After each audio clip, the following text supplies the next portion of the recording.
السلام عليكم ورحمة الله تعالى وبركاته. مع مشنا شرفت له كسر وهذا جامعة إسطنبول أطلس يونيفرسيتي وكمدة جامعة بريفت كأه كياله مقالة إسطنبول. جامعة أطلس وحي إسطنبول وقتها قيبة يوروب وحين كتها خاصة حافظ اللي يقانو كايت هانه. أنا جامعة يقول ماستريين دمان أقبيدي اللغة تلقلي إن يرددوا وحكو برتان. luqadda waxbarashadu waa English ardada doonayo inay dhigtaan kulliyadaha af Turkiga ah luqaddu sanadka koobaad waa u lacag la'aan sidoo kale jaamacaddu waxay leedahay shaybaaro caalami ah oo tiknoolajiga ugu dambeeyay lagu sharxay barnaamijka Erasmus iyo Erasmus Plus-ka oo ardadu ay hal sano ilaa 6 bilood wadamada Yurub ay wax ku soo baran karaan iyo sidoo kale jaamacaddu waxay leedahay isbitaalka bukaanka ee Medicine Hospital kaas oo ardada kulliyadaha caafimaadka dhigto ay baratiga fiican ku qaataan sidoo kale waxaa jaamacadda gudaheeda ku yaalo isbitaalka dentistry-ga oo ardada dhiganayo kulliyada dentistry-ga ay baratiga fiican ku qaadan karaan jaamacadda Istanbul Atlas kulliyada far badan ayay haysaa sida shaashada idinkaga muuqato kulliyadaha ay hadda hayso intooda badan English ay ku haysaa jaamacaddu waa jaamacad runtii ku wanaagsan kulliyadaha caafimaadka sida hadda kulliyadaha ku soo aragteen waxay hayaan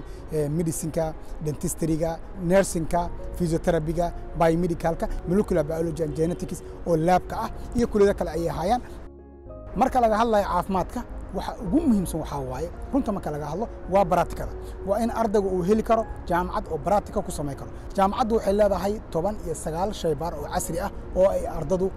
tababarkooda ku sameey karaan sidoo kale waxay leedahay saan soo sheegay isbitaalka medicine oo ah ardada medicine-ka dhiganayso iyo kulliyadaha nursing-ka iyo physiotherapy-ga dhiganayso ay baratika ku sameey karaan marka jaamacadaha isbitaalada leh mar walba way ka wanaagsan yihiin jaamacadaha isbitaalada heshiiska kula jiro waxa jira Turkiga jaamacad isbitaal leh iyo jaamacad isbitaal heshiis kula jirto haddii aan ka hadalno qiimaha lagu dhigto jaamacadda Atlas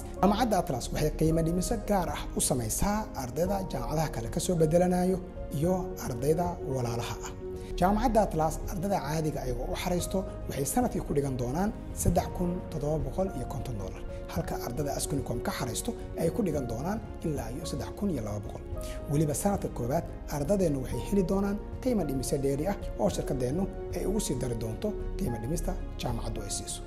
haddii marka aad tahay arday bedela oo jaamacad kale ka soo bedelanayo casharadaada waa lagu qiimeyn doonaa waliba waxa lagu siin doonaa qiimo dhimis ka duwan ardayda kale haddii aad si toos ah adiga jaamacadda u xareysatay qiimaha lagu soo aqbalayna uu saa'id yahay ee aad doonayso inaad ka faa'iideysto qiimo dhimisteena fadlan nala soo xiriir si aan kaaga bedelno qiimihii hore lagu soo aqbalay oo aad uga faa'iideysato qiimo dhimisteena waxaan nala soo xiriiri karo kaliya ardada jaamacaddu soo aqbashay laakiin aan weli lacagta jaamacadda shubin intaas iyo ka badanba jaamacadda Atlas waad ku dooran kartaan haddii aad u baahan tihiin in qiimo macquul ah ee caruurtiina waxay ku bartaan jaamacadda Istanbul Atlas ama adiga daawanayo macmiil aad rabto inaad wax ku barato jaamacadda Atlas waxaan ku leenahay ka soo xareyso xafiisadeena ama website-keena askun.com ee shaashada kaaga muuqdo waxaan kugu sugnaaba waa jaamacadda Istanbul Atlas askuni.com waa caawiyaha ardayga